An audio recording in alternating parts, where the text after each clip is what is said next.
пуснем нов статус във Фейсбук. Чувствам се оптимистично, пътувам. Сега всеки ще си мисли, че пътувам към някаква невероятна дестинация. Аз към баба.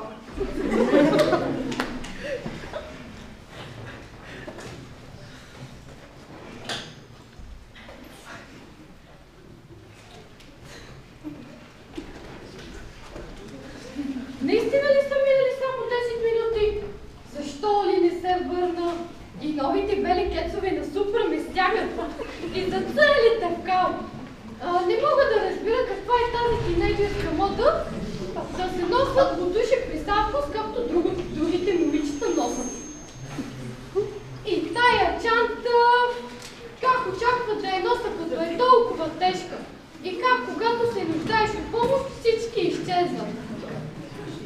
И това слънце беше толкова хубаво сутринта, а сега се е изперчил на небето и не мърда.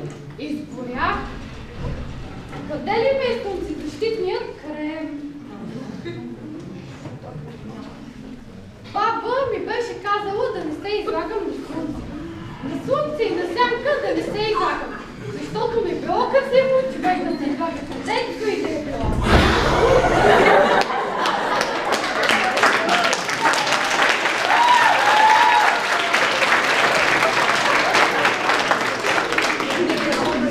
Червена шапчица. Какво правиш? Моята глава.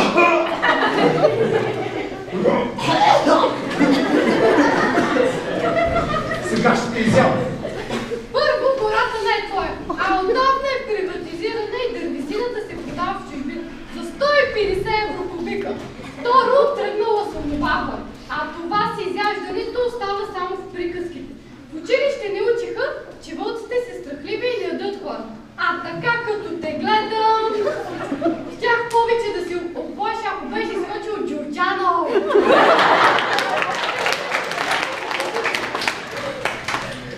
Остарявам. Али ще да забравя малко. Хубаво ви учат в училище червена шапчица. Ние вълците сме много добри и винаги сме готови да услужим и да помогнем. Ще избързвам бързо да дадем малко. Стой! Не стига, че сте услужливи, но сте глупави. Ти ще си крипкаш напред. Аз с този багаж може и да не стигна до баба. Я по-добре ми помогни. Ай, в мен да ме знаете.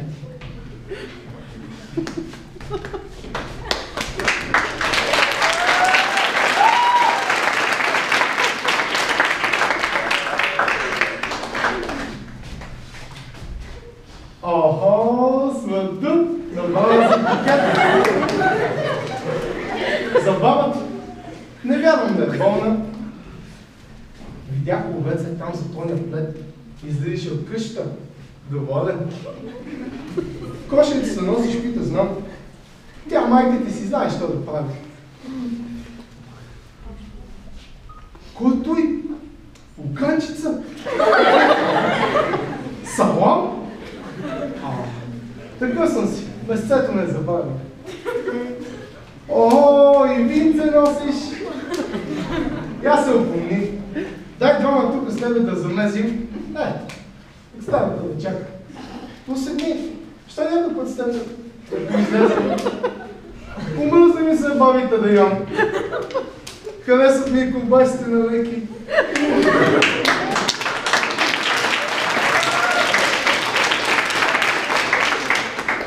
Приказка.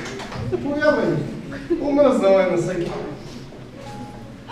Къде се губиш, бе, Сарина? От кога съм ти се обадила? Че ми трябва човек за прикопване на градината. Писах ти във фейса, а ти не отговаряш. Гледам, че харесваш публикациите на 7-те кослета в същото време. Хващай лопатата и започвай веднага. Щото не мисля да съдят цветя. Я да те погледна, моята момиче! Благодаря ти! Пораснала си! И си станала много готина! Я мога да те прегърди! Ама чакай, бабо! Ще ми измачкаш дрехите! Я първо кажи, имаш ли Wi-Fi? Ога! Имам най-после! 50 мегабита оптичен интернет! един филм свалям за 5 минути. И спокойно аплодвам в Замунда да си дигнах рейтинга. Не мога да си представя как съм живяла до сега без него. То това си е плагинка. Всичко имам под ръка. Само кликвам с мишката и ако искаш новините, ако искаш времето, ако искаш и турски сериал.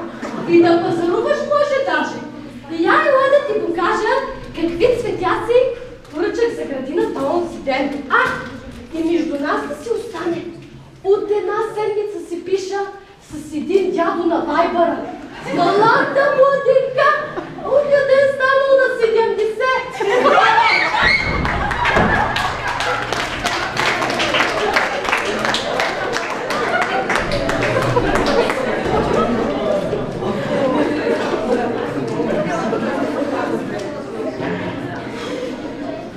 Остарявам.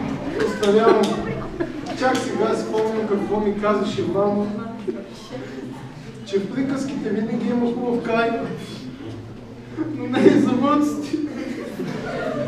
Ама той само кожа и кост! На времето какви вълци имаше моето момиче! Трябва някой ден да ти разкажа! На времето какви баби имаше!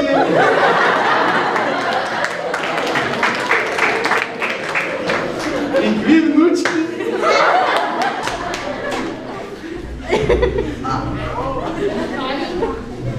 От мен да И ти ли помниш, приятели, и какви приказки за принцеси, пепелящи и измелващи?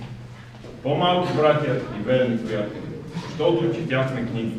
А сега какво? Компютри, телефони, таблети, даже бабите и те дигитални. Знаеш ли какво, приятели? Тези тук така или иначе не знаят приказката. Хайде да ги оставяме, а ние да отидем в света на приказното и красивото, където ни е място, където вълкът е вълк, а овецът – овец. Чакай.